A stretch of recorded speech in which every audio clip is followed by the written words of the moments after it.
Bismillahirrahmanirrahim. Assalamualaikum warahmatullahi wabarakatuh.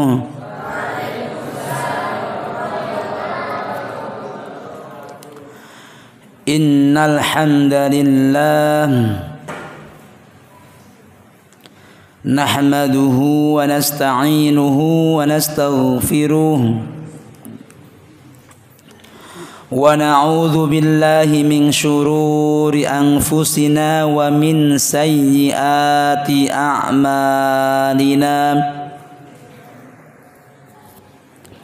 Man yahdihillahu fala mudilla lahu wa man yudlilhu fala hadiya lahu. Asyhadu an la ilaha illallah wahdahu la syarika lahu wa asyhadu anna Muhammadan abduhu wa rasuluhu la nabiyya wa la rasula ba'dah. Qala Allah ta'ala fi kitabihil karim, A'udzu billahi minasy syaithanir rajim. Bismillahirrahmanirrahim. Ya ayyuhalladzina amanu taqullaha haqqa tuqatih wa la tamutunna illa wa antum muslimun. Ya ayyuhalladzina amanu taqullaha wa qulu qawlan sadida yuslih lakum a'malakum wa yaghfir lakum dhunubakum wa man yuti'illaha wa rasulahu faqad faza fawzan 'azima. Amma ba'du, fa inna asdaqal hadithi kitabullah wa khairul huda huda Muhammadin sallallahu alaihi wasallam wa syarrul umuri muhdatsatuha fa inna kulla muhdatsatin fid dini bid'ah wa kulla bid'atin dhalalah wa kulla dhalalatin fin nari wa ilan nar. Ma'asyiral muslimin wa ma'asyiral muslimat, tullabi wa talibati, dan juga pemirsa Habibus Salam TV yang sama-sama merindukan surga dan juga ridhonya Allah Subhanahu wa ta'ala. Alhamdulillah, pada malam hari ini Allah Subhanahu wa ta'ala telah memberikan kemudahan kembali kepada kita, sehingga dengan kemudahan tersebut kita semua bisa berkumpul di salah satu rumahnya Allah Subhanahu wa ta'ala dalam keadaan sehat jasmani kita, dalam keadaan sehat hati yang kita miliki, dan dalam keadaan siap untuk mencari, menulis di antara beberapa ilmunya Allah Subhanahu wa ta'ala. Ikhwatal iman yang dirahmati Allah Subhanahu wa ta'ala, hujannya sudah selesai belum ini? Sudah. Kalau sudah selesai hujannya, maka di antara doa yang pernah diucapkan Rasulullah sallallahu alaihi wasallam, apa doanya? Allahumma shayyiban, Allahumma shayyiban, piye itu? Allahumma shayyiban nafi'a dibaca ketika pas waktu hujan. Kalau setelahnya berarti apa? Mutirna bifadlillahi wa birahmatihi. Artinya mutirna bifadlillah, kita diberikan hujan dengan karunia Allah dan juga rahmat Allah. Itu artinya, bukan Allahumma shayyiban nafi'a. Allahumma shayyiban nafi'a dibaca pas ketika hujan lagi itu turun. Na'am, barakallahu fikum. Saudara-saudariku dan juga santriawan santriawati Habibus Salam dan juga pemirsa Habibus Salam yang dirahmati Allah Subhanahu wa taala, perlu diketahui bahwasanya keberadaan kita di tempat ini, keberadaan kita di masjid ini adalah suatu kenikmatan yang sangat luar biasa, suatu anugerah yang sangat luar biasa. Tetapi bagi orang-orang yang memang sungguh-sungguh punya niatan datang ke sini, memang pingin mencari ilmu. Kalau datangnya ke sini memang nggak niat pingin cari ilmu, duduknya di sini memang nggak niat cari ilmu, maka yang nggak dapat anugerah tersebut, nggak mendapatkan sesuatu yang istimewa yang diberikan bagi orang-orang yang memang datang ke sini niat memang pengen cari ilmu. Ada sebuah cerita, maka saya katakan harus niat cari ilmu. Kalau main-main di masjid, saya ulangi lagi ya, main-main ketika kajian cari ilmu maka tidak dapat keutamaan tersebut. Main-main ya, main-main. Tapi kalau memang sungguh niat benar, duduk benar, mendengarkan benar, entah paham atau enggak paham, yang penting dengerin, maka orang tersebut masih mendapatkan apa? Keutamaan dalam rangka mencari ilmu. Ada sebuah cerita yang luar biasa. Ini menjadi pelajaran penting buat diri kita semua, wabil khusus bagi para jamaah yang memang ketika menangkap pelajaran, ketika menangkap kajian agak susah kan gitu ya, maka jangan berkecil hati. Jangan berkecil hati.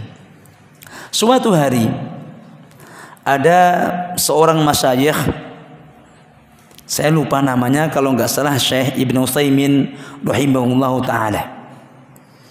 Beliau ketika waktu itu, ketika mengisi kajian, ketika memberikan ilmu muhadharah, maka di antara kebiasaan beliau melihat orang-orang yang hadir pada waktu itu atau pada waktu kajian tersebut, dilihat satu persatu, diamati, kan begitu. Maka ketika lagi mengamati dari para orang-orang yang pada datang ke majelis ilmu tadi, ada satu orang yang diamati. Satu orang yang diamati, dilihat dengan benar-benar, raut muka dari orang tersebut itu menunjukkan adamul faham bima qalahu syekh. Tidak adanya faham apa yang dikatakan syekh. Syekh itu ngomong apa tuh apa nggak paham saya. Itu kelihatan dari raut mukanya. Kelihatan.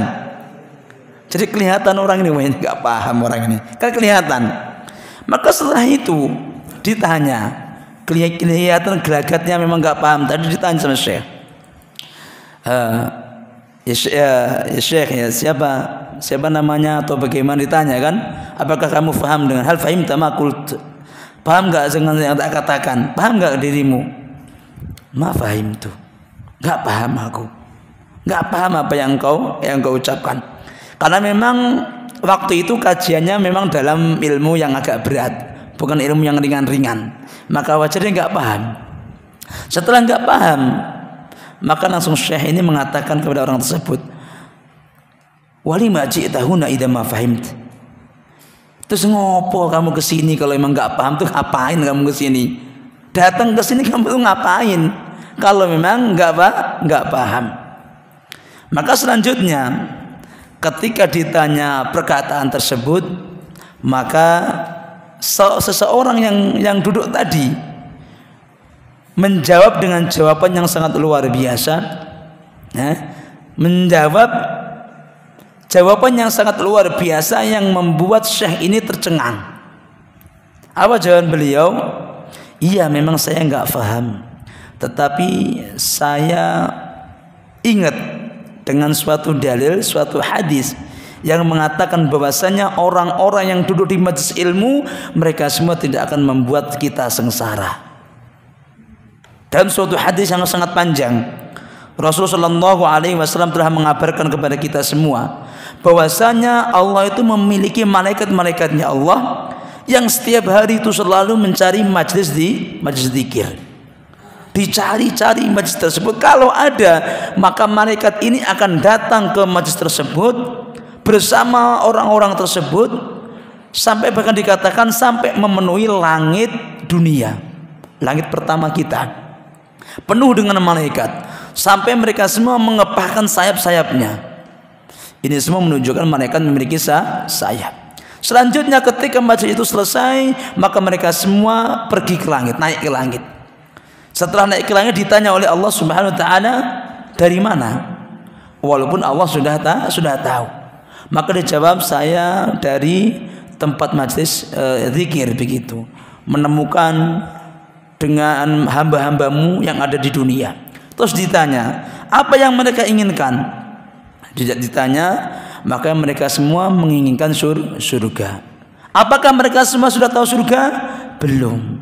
Terus bagaimanakah kalau misalkan orang yang nggak tahu surga semangatnya kayak gitu, apalagi kalau sudah tahu melihat surga. Ditanya lagi, kan waktu itu ditanya, bagaimanakah engkau mendapati hamba-hambaku? Ya Allah, aku mendapatinya lagi baca tahlil, baca zikir, baca ini, baca itu, semuanya. Maka ditanya apa yang mereka inginkan? Mereka semua ingin surga. Apakah mereka semua sudah tahu surga? Belum. Terus bagaimanakah kalau misalkan mereka semua tahu surga yang asli? Semangatnya bagaimana, antusiasnya untuk mencari surga. Terus ditanya lagi sama Allah, apa lagi yang mereka inginkan? Mereka semua ingin terbebas dari yang namanya neraka. Ditanya lagi, apakah memang mereka semua tahu neraka? Enggak. Terus bagaimanakah keadaan mereka ketika melihat neraka yang hakiki, yang asli di depan matanya? Maka bagaimanakah semangatnya mereka ketika untuk menjauhi nerakanya Allah Subhanahu wa ta'ala? Selanjutnya mereka ngomong lagi, ya Allah, sesungguhnya mereka semua itu juga ingin mendambakan namanya ampunanmu. Jadi ingin ampunan. Maka Allah mengatakan kepada malaikat, wahai malaikat, kabarilah kepada orang-orang tersebut bahwasanya aku telah mengampuni dosa-dosa orang yang ada di majelis tersebut. Luar biasa. Maka potensi mendapatkan ampunan ketika kita kajian cari ilmu tapi niat yang benar tadi, nggak main-main di dalamnya, maka potensinya mendapatkan ampunan. Selanjutnya malaikat mengatakan, ya Allah, ada di antara seseorang yang memang orang ini pendosa. Orang ini melakukan dosa. Orang tersebut awalnya memang nggak sengaja datang, tahu-tahu datang lewat masjid itu, tahu-tahu duduk bareng dengan mereka. Ingat, duduk bareng, nggak mainan ya, duduk mendengarkan apa yang ada di situ. Setelah itu, bagaimanakah dengan orang yang tersebut? Wahai Allah, Allah mengatakan, aku juga akan mengampuni orang tersebut. Orang yang hanya mampir tadi, memang awalnya nggak ada niat datang ke masjid, atau lewat, ada kajian, ada majelis zikir, saya datang ke situ ikut, maka orang tersebut juga mendapatkan ampunannya Allah Subhanahu wa ta'ala. Maka sebuah perkataan inilah yang dikatakan oleh orang tadi, humul qaum, mereka semua ialah kaum yang tidak akan membuat temannya menjadi orang yang celaka. Jadi orang-orang yang duduk ini akan menjadikan teman-temannya yang ikut duduk itu menjadi orang-orang yang tidak celaka. Maka dari jawaban ini, orang tadi yang ditanya, kenapa kamu kok datang? Nggak paham ngapain datang kan gitu.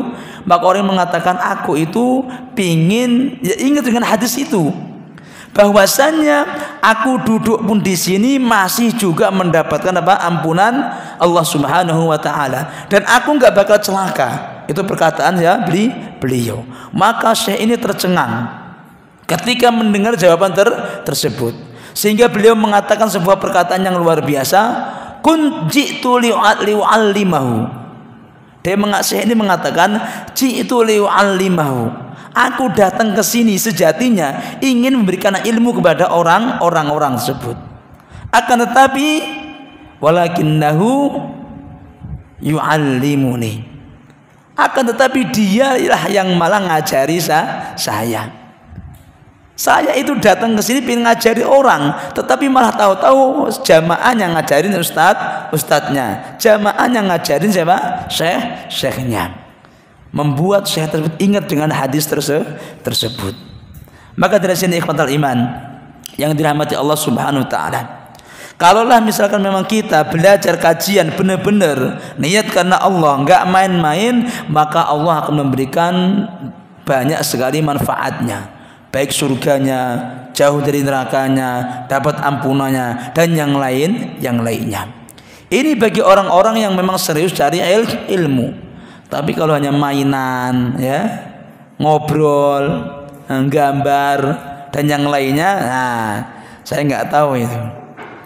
Yang didapatkan saya nggak tahu.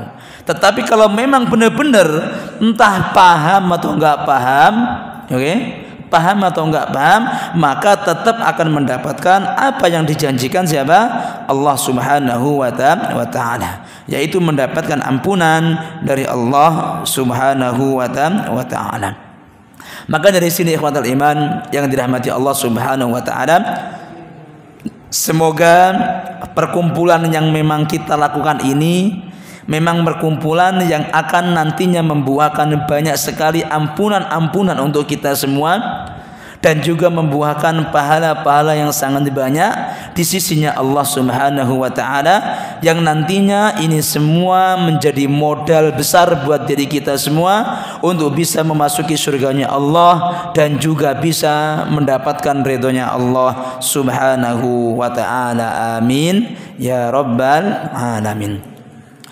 Selanjutnya ma'asyiral muslimin, ikhwatal iman, pemirsa Habibus Salam TV yang dirahmati Allah Subhanahu wa ta'ala.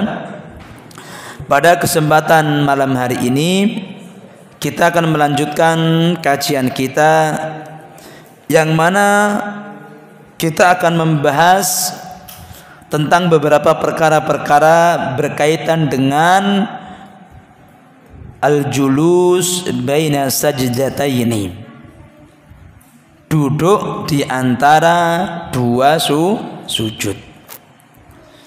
Jadi duduk di antara dua sujud, inilah yang akan kita bahas, inilah yang akan kita kaji pada kesempatan yang berbahagia pada malam hari ini.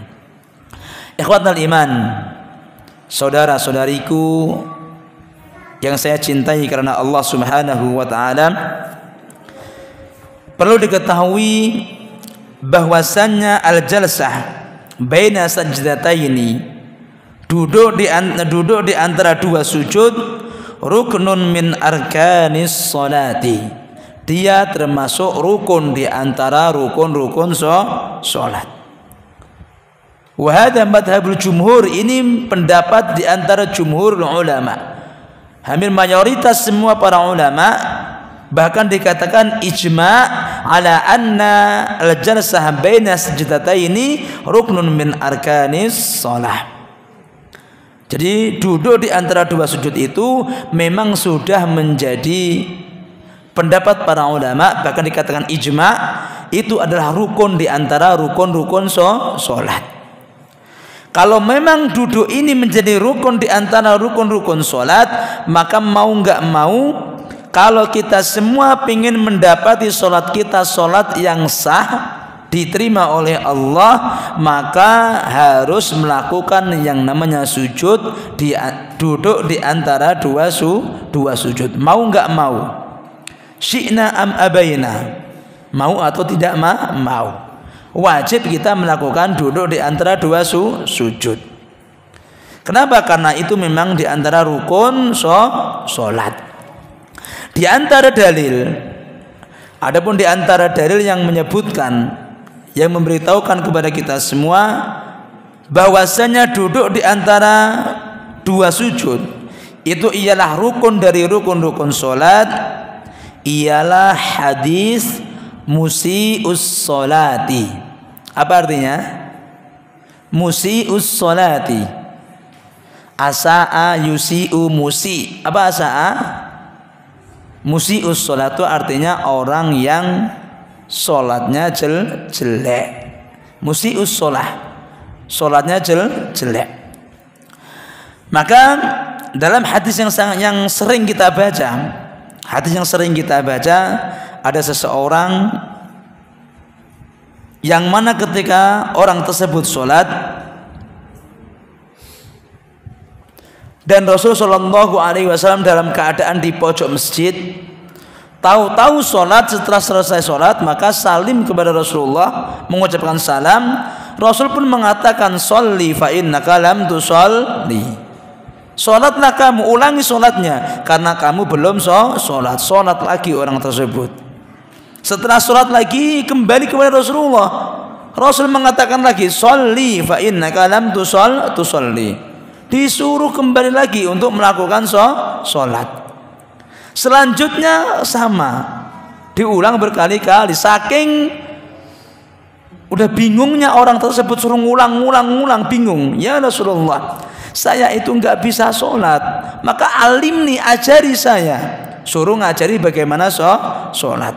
Maka di antara ajaran yang telah diajarkan Rasulullah SAW kepada orang yang sholatnya jelek, musi'us sholah, maka Rasulullah SAW telah mengatakan dalam hadisnya, kita ambil poin pentingnya saja. Setelah melakukan sujud, tsummarfa hatta tatma'inna jalisan. Jadi inilah poin intinya. Jadi memang hadisnya panjang, diawali dari membaca Fatihah, terus ruku, terus i'tidal, terus sujud, dan yang terakhir yang selanjutnya apa? Tsummarfa hatta tatma'inna jalisan. Setelah dari sujud, maka apa yang dilakukan? Tsummarfa, kemudian mengangkat hatta tatma'inna jalisan, sehingga dalam keadaan tenang duduknya. Maka dari sini ikhwatal iman yang dirahmati Allah Subhanahu wa taala, perintah Rasul ketika mengatakan tsummarfa, kemudian angkat, ini menjadi dalil bahwasannya perintah Rasul itu menunjukkan wajib. Maka para ulama mengatakan dalam hadis-hadis ini, perintah-perintah yang ada dalam hadis ini semua menunjukkan bahwasanya yang diperintahkan Rasul itu adalah diantara rukun-rukun sholat. Membaca Fatihah, rukuknya, i'tidalnya, sujudnya, kemudian duduknya, tahiyatnya, semuanya itu termasuk diantara rukun-rukun sholat. Yang mana kita semua nggak boleh untuk meninggalkan rukun-rukun sholat kalau kita semua pingin sholat kita diterima. Maka dari sini ikhwatal iman yang dirahmati Allah Subhanahu wa taala, maka dari hadis ini menjadi dalil bahwasanya hadis ini menyatakan yang namanya duduk di antara dua sujud itu menjadi rukun di antara rukun-rukun sholat. Dan rukun ini nggak boleh diganti. Ya, rukun itu nggak boleh diganti dan nggak boleh ditinggalkan. Kalau yang namanya wajibatus sholat masih mungkin diganti yang lain. Tetapi kalau untuk rukun ini maka mau nggak mau tetap wajib dilakukan. Kalau nggak dilakukan di rokaat itu, maka anggap aja rokaat itu tidak ada, ditambah lagi rokaat selanjutnya. Contoh misalkan di rokaat pertama rupanya hanya melakukan satu sujud saja. Ketika dia sudah sadar satu sujud dan dia sudah ingat ketika di tengah-tengah sholat di rokaat kedua atau rokaat ketiga, maka rokaat yang pertama tadi itu dianggap tidak ada. Rokaat yang kedua menjadi rokaat yang pertama. Jadi nggak harus ngulangi sholatnya. Waduh, tadi kayaknya saya nggak sujud ya, wah batal sholatnya. Tidak, tetap wajib lanjutkan sholatnya. Jadi sholatnya dilanjutkan, tetapi rokaat yang pertama itu tidaklah dianggap dianggap mulgho, ditinggalkan, enggak dianggap dia. Ya. Lanjutkan rakaat kedua. Rakaat kedua inilah yang menjadi rakaat pertama. Itu kalau apa tadi rukun, enggak mungkin kita ganti. Harus apa? Diulangi. Kalau memang mungkin diulangi, mungkin enggak apa-apa. Tapi kalau enggak mungkin, maka mau enggak mau ngulangi rakaat. Kalau enggak mungkin ngulangi. Contoh misalkan setelah sujud tadi, setelah apa tadi? Sujud pertama, dia duduk di antara dua sujud. Tetapi dia itu lupa, tahu-tahu Allah bukannya sujud lagi, malah ngapain? Ke atas, berdiri. Pas ketika mau berdiri ingat, ya Allah, belum sujud yang kedua, maka sujud enggak masalah. Tetapi kalau sudah sampai rakaat rukun yang selanjutnya, sudah sampai berdiri baca alhamdulillah, rupanya teringat lupa sujudnya, maka dianggap rakaat pertama tadi batal dan nggak boleh ngulangi lagi. Beda kalau masih mungkin ulangi. Tapi kalau nggak mungkin mengulangi, maka anggap aja rakaatnya gugur, rakaatnya nggak dianggap.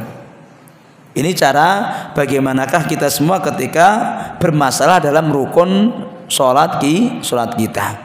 Maka ini menjadi bukti bahwasanya rukun sholat itu wajib, dan duduk di antara dua sujud itu termasuk di antara rukun sholat. Selanjutnya ma'asyiral muslimin yang dirahmati Allah Jalla wa Ala,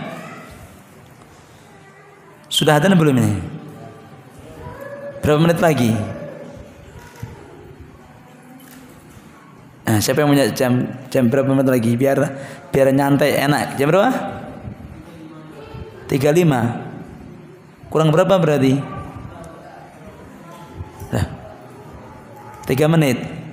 Nah, selanjutnya perkara yang selanjutnya, setelah kita mengetahui bahwasannya duduk di antara dua sujud itu rukun di antara rukun sholat, bahkan dikatakan ijma'ul ulama, sepakat para ulama, maka pembahasan yang kedua ialah bagaimanakah hukum membaca doa seketika duduk di antara dua sujud, atau membaca istighfar duduk ketika di antara dua sujud. Maka di sini ikhwatul iman yang dirahmati Allah Subhanahu wa taala, membaca doa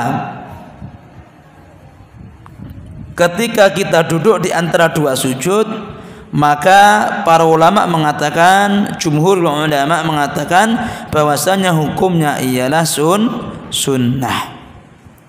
Jadi membaca doa di antara dua sujud, maka itu hukumnya sunnah. Di antara dalilnya banyak sekali. Banyak. Kenapa? Di antara dalilnya bahwasanya Rasulullah Shallallahu Alaihi Wasallam ketika memberitahukan tentang orang yang jelek, sholat jeleknya, orang yang sholatnya jelek, yang suruh ngulang berkali-kali tadi, Rasulullah Shallallahu Alaihi Wasallam tidak memberitahukan bacaan di antara dua sujud. Jadi tidak memberitahukan bacaan ketika duduk di antara dua sujud, enggak memberitahu. Padahal kalaulah memang itu perkara yang diwajibkan, maka mau enggak mau Rasulullah wajib memberitahu. Sampai sini paham? Kalau memang itu diwajibkan, membaca itu wajib, maka Rasulullah SAW pastilah memberitahu kepada orang yang sholatnya jelek. Kenapa? Karena namanya memberitahu pada waktu yang dibutuhkan itu wajib, dan nggak boleh untuk mengakhirkan.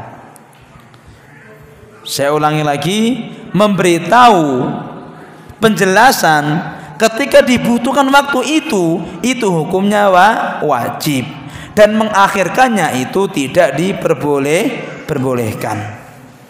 Maka ada sebuah kaidah yang mengatakan la yajuzu ta'khirul bayan an waqtil hajah.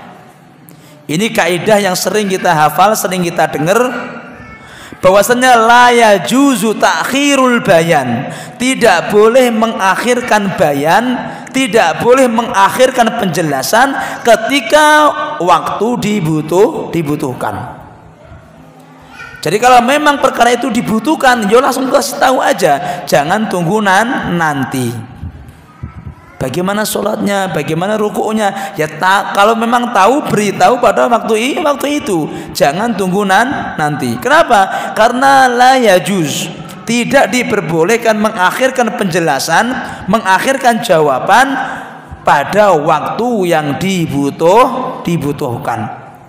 Dan orang yang sholatnya jelek tadi itu memang ingin sekali bagaimanakah menjadikan sholatnya itu sah, ya atau tidak? Diulang berkali-kali, pingin sekali, ya alimni ya Rasulullah, ajari aku biar saya sholatnya sah, diterima. Tetapi Rasulullah SAW dalam hadis yang panjang tadi tidak menyebutkan bacaan doa ketika duduk di antara dua sujud. Maka di sini para ulama mengatakan bacaan tersebut apa? Ialah hukumnya sunnah. Kenapa?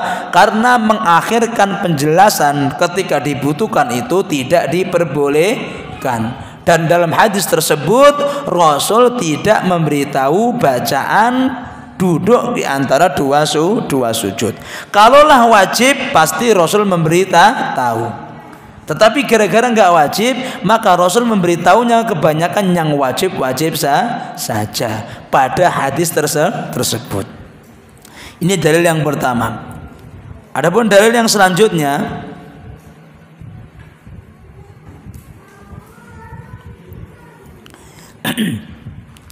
annahu law kana wajiban lam yaskut bisahwi.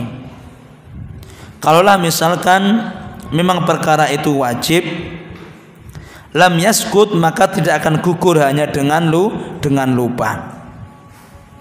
Ya, enggak gugur dengan lupa. Ya atau tidak? Kalau tadi kita paham bahwasanya orang yang lupa sujud ngulangi enggak sholat rakaatnya? Ngulangi atau tidak? Ngulangi. Lupa rukuknya, ngulangi atau tidak? Ulangi. Tetapi kalau lupa membaca ini, maka enggak wajib ngulangi sholatnya. Sampai sini paham? Maka ini lagi dan lagi menjadi bukti bahwasannya bacaan doa di antara dua sujud, duduk di antara dua sujud, ini hukumnya ialah sunnah. Barakallahu fikum. Kita adzan dahulu, setelahnya kita lanjutkan kajian kita. Kepada yang bertugas, waktu dan tempat kami persilahkan.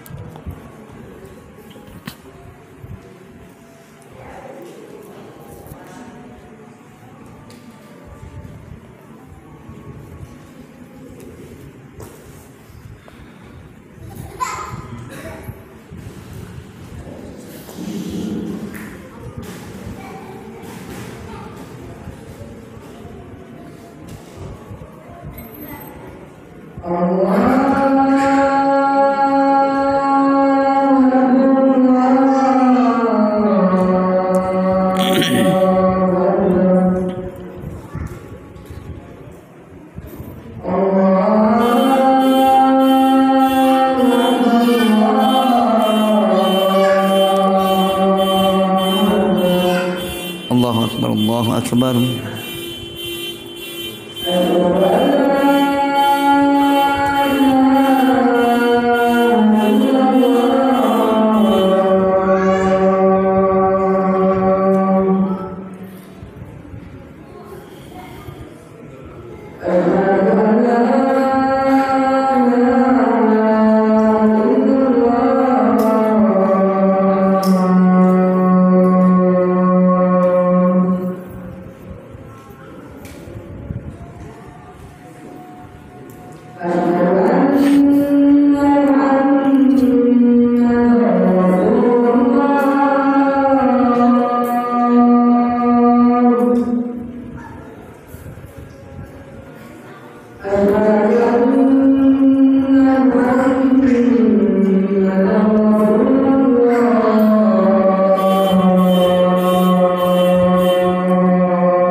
Selanjutnya ma'asyiral muslimin yang dirahmati Allah Subhanahu wa taala,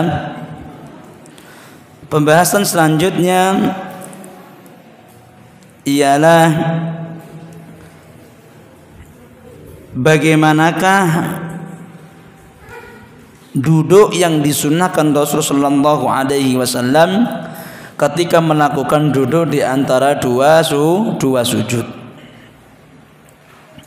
Jadi ada beberapa duduk yang memang dianjurkan dan disunnahkan Rasulullah sallallahu alaihi wasallam ketika kita semua melakukan duduk di antara dua sujud.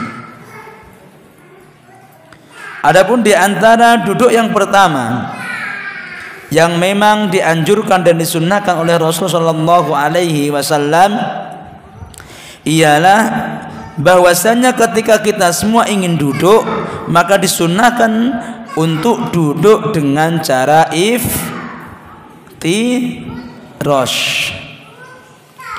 Jadi duduk yang pertama, dan ini sering dipakai kita semua, bahwasanya duduk tersebut ialah duduk apa? Iftirash. Inilah yang diajarkan Rasulullah sallallahu alaihi wasallam. Jadi perlu diketahui bahwasanya duduk iftirash ini ialah sunnah yang dilakukan oleh orang-orang yang lagi sholat, dilakukan di duduk ketika waktu sholat, kecuali di duduk akhir. Saya ulangi, duduk iftirash itu duduk yang memang disunnahkan, yang dilakukan oleh orang yang lagi sholat, kecuali ketika di rakaat terakhir. Itu sunnah. Jadi duduk yang pertama ialah dinamakan duduk iftirash. Yang inilah yang disunnahkan oleh Rasulullah sallallahu alaihi wasallam. Adapun hadisnya ialah bahwasanya Rasulullah sallallahu alaihi wasallam dalam sabdanya mengatakan, wa idza qa'ada itma'anna ala fakhidhihi al-yusra. Kalau beliau melakukan duduk ketika sholat, maka beliau itu duduk dengan itminan, dengan tumakninah, ala fakhidhil yusra, atas pahanya yang kiri. Atau hadis yang lain juga mengatakan bahwasanya duduk iftirash itu ialah hadis Aisyah ketika beliau mengatakan kana yafrishu rijlahul yusra, beliau Rasulullah Shallallahu Alaihi Wasallam melapangkan kakinya yang kiri. Selanjutnya atau menidurkan yang kiri, wayansib rijlahul yumna, dan menancapkan kakinya yang kanan. Jadi yang kiri itu ditidurkan, kan? Yang kanan apa ditancapkan, didirikan. Selanjutnya ini adalah dalil, ini adalah duduk yang memang diajarkan Rasulullah Shallallahu Alaihi Wasallam. Wa kana yafrisu rijlahul yusra wa yansib al-yumna. Jadi menidurkan yang kiri dan mendirikan yang kanan. Paham duduknya ya? Duduk yang kedua ketika kita semua melakukan sholat. Itu yang dinamakan duduk iftirash, yang sering kita pakai. Tapi ingat, disunahkan agar untuk menjadikan jari-jari kaki itu dihadapkan menuju ke arah kiblat. Jadi enggak ditidurkan sama, tetapi ditancapkan sehingga apa, jari-jari itu seakan-akan diajak menghadap ke arah kiblat. Misalkan jari-jarinya dipancatkan, ya, seakan-akan ini diajakkan menuju ke arah kiblat, bukan ditidurkan. Kalau ditidurkan begini, ya, tapi kalau ditancapkan begini, seakan-akan memang menuju ke arah kiblat. Itu diantara sunnah. Sunnahnya ketika kita duduk di antara dua sujud, maka sunnahnya menggunakan iftirash. Sebagaimana kita katakan tadi, duduk ini dilakukan kapan? Di semua duduk ketika sholat, kecuali sholat rakaat yang terakhir. Nah, selanjutnya duduk yang kedua yang diajarkan Rasulullah Shallallahu Alaihi Wasallam ialah duduk al-iqa'. Duduk iqa'. Itu duduk yang kedua. Tadi iftirash, yang kedua iqa'. Maka dikatakan yusannul iqa'u baina sajdataini ahyanan. Tapi ingat, duduk ini disunahkan ketika duduk di antara dua sujud, bukan ketika apa? Tahiyat dan yang lainnya. Kecuali kalau memang ada uzur. Di rakaat kedua misalkan kaki kita sakit, maka boleh menggunakan duduk iqa' ini, boleh. Tapi kalau memang ada uzur, kalau nggak ada uzur maka nggak tepat. Kenapa? Karena iqa' ini disunnahkan kapan? Ketika kita semua duduk di antara dua sujud, bukan duduk ketika lagi tahiyat. Maka jangan salah ya. Jangan salah menggunakan duduk apa? Al-iqa'u. Duduk apa? Al-iqa'u. Di antara dalilnya yang menyatakan ialah qulna Ibnu Abbas radhiyallahu anhuma fil iqa'i al-qadamain. Qala hiya sunnah. Faqulna inna lanarahu jafa'ar birrijli. Maka ketika dikulnal Ibnu Abbas, kita mengatakan kepada Ibnu Abbas di dalam duduk iqa, menaikkan atau kaki kita. Qala hiya sunnah, itu adalah sunnah. Faqulna inna lanarahu jafa'a birrajli. Kita ini melihat bahwasanya itu akan menyusahkan, menyulitkan kaki. Qala bal hiya sunnatu nabiyyika sallallahu alaihi wasallam. Itu adalah sunnah yang diajarkan Rasul sallallahu alaihi wasallam. Jadi duduk iqa' tadi disunnahkan oleh Rasul sallallahu alaihi wasallam. Bagaimanakah duduk iqa' itu? Rasul sallallahu alaihi wasallam dari Ibnu Umar radhiyallahu anhuma annahu kana idza rafa'a ra'sahu min as-sajdatil ula yaq'udu ala atrafi asabihi wa yaqulu innahu minas sunnah. Maka Ibnu Umar itu beliau terkadang ketika bangun dari sujudnya melakukan duduk di antara dua sujud, maka beliau duduk di mana? Ala atrafi asabihi, atas ujung-ujung apa? Kakinya, ujung-ujung jari-jarinya. Jadi iqa itu siapa yang sudah tahu duduknya bagaimana?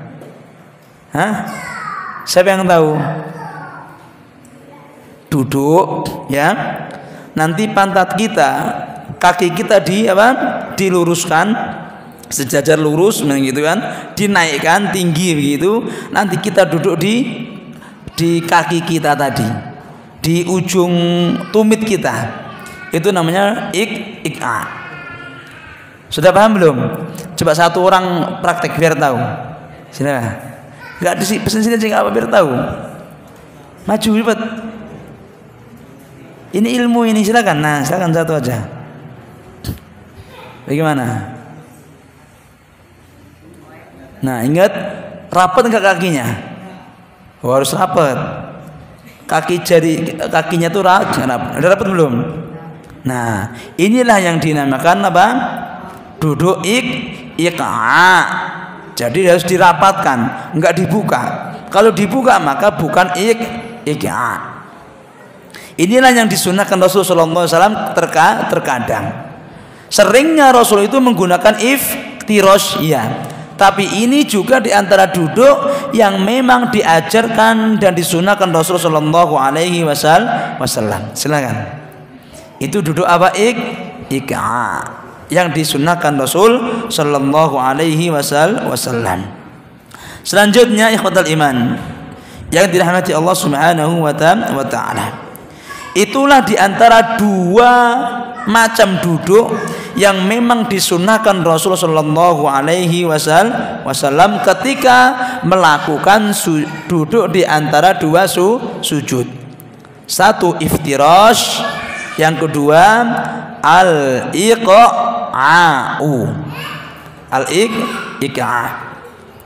Selanjutnya ikhwatal iman yang dirahmati Allah Subhanahu wa Ta'ala, di antara duduk-duduk ini duduk yang memang menyelisihi sunnah. Bukan berarti mengatakan duduknya ini membatalkan sholat, tidak. Tetapi duduk ini menyelisihi sunnah. Di antara duduk yang pertama ialah seperti duduk iqa tadi, tetapi dengan dalam keadaan membuka apa? Kaki. Seperti saya katakan tadi. Maka kalau kakinya membuka, maka itu tidak mengikuti sunnah. Kalau sunnahnya memang merapatkan. Jadi duduknya hampir sama dengan iqa tadi, tetapi kakinya terbuka. Coba boleh dicek lagi. Udah tahu ya? Terbuka. Kalau tadi kan rapat gitu. Ini terbuka, maka ini menyelisihi sunnah. Itu yang pertama. Yang kedua, al-julusu 'alal qadamain. Jadi duduk dalam keadaan kakinya ditidurkan semua. Nah, bagaimana? Kakinya ini ditidurkan begini semua. Coba praktek lagi. Coba mana? Nah, biar kita tahu. Nah, tidur semua ya, tanpa satunya ngangkat, tidur semua. Maka ini juga diantara apa? Yang tidak disunnahkan atau menyelisihi sunnah. Adapun duduk yang lain juga yang menyatakan, yang selanjutnya ialah al-julusu bainal qadamain wa ilsaqil ilyah bil ardi. Duduk yang mana pantatnya itu duduk di mana? Di tanah. Jadi dibuka gitu kan, maka pantatnya apa? Nempel ke tanah. Dipraktekkan lagi, silakan. Bagaimana duduknya itu? Nah, duduk. Nah, enggak bukan gitu. Dibuka kakinya semuanya. kaki. Nah, mana satu, nah kayak gitu. Nah itu juga diantara menyelisih sunnah. Tidak ada contohnya dari Rasulullah Shallallahu Alaihi Wasallam. Maka saya katakan lagi, tidak ada duduk yang memang sunnah tadi untuk duduk di antara dua sujud kecuali hanya dua. Satu iftirash, yang kedua apa? Al-iqa'u. Selanjutnya, perkara yang selanjutnya ialah berkaitan dengan at-tuma'ninah dalam duduk. Jadi ketenangan dalam apa? Dalam duduk. Maka dalam tuma'ninah ketika duduk itu para ulama juga mengatakan di antara rukun salat. Jadi jangan macam-macam dengan tuma'ninah. Tuma'ninah itu juga di antara apa? Rukun salat. Bahkan para ulama juga mengatakan fal wajib. Jadi yang wajib bagi orang-orang yang melakukan sujud itu, maka harus wayatma'inna fi jilsatihi fa inna tuma'ninah fil julusi baina sajdataini ruknun min arkanis shalah. Ulama mengatakan bahwasanya tuma'ninah, tenang ketika kita semua melakukan duduk di antara dua sujud, itu termasuk rukun di antara rukun salat. Dan itu di berbagai tempat. Ketika sujud ada tuma'ninah, ketika ruku ada tuma'ninah, ketika i'tidal ada tuma'ninah. Semuanya ada tuma'ninah. Kalau enggak ada tuma'ninah, maka sholatnya tidak akan sah. Karena tuma'ninah para ulama mengatakan itu termasuk rukun. Rasul mengatakan hatta tatma'inna sajidan, hatta tatma'inna qa'idan, hatta tatma'inna raqi'an. Rasul mengatakan hatta tatma'inna, sehingga tuma'ninah. Maka dari sini inilah yang menjadi dasar para ulama mengatakan bahwasanya tuma'ninah itu rukun di antara rukun salat. Maka wajib ada. Tidak ada tuma'ninah dalam rukun, dalam rukuknya, dalam sujudnya, dalam duduknya, maka sholatnya tidak akan diterima. Maka di antara tanda orang itu tuma'ninah ketika melakukan itu apa? Ialah membaca doa yang dianjurkan di tempat tersebut. Membaca doanya. Ketika sudah membaca doanya, berarti orang itu sudah tuma'ninah. Tetapi kalau Allahu Akbar, Allahu Akbar, Allahu Akbar, maka tidak ada tuma'ninahnya. Kenapa? Enggak mungkin fase yang segitu bisa membaca doa. Maka ini penting buat diri kita semua. Orang yang sholat tarawih dalam keadaan cepat-cepat, ya kan? Iya atau tidak? Allahu Akbar, Allahu Akbar, Allahu Akbar, belum baca sudah Allahu Akbar, maka kita katakan ini tidak ada tuma'ninah. Untung sholat tarawih itu hukumnya sunnah. Kalaulah dia wajib, maka menjadi bahaya. Iya atau tidak?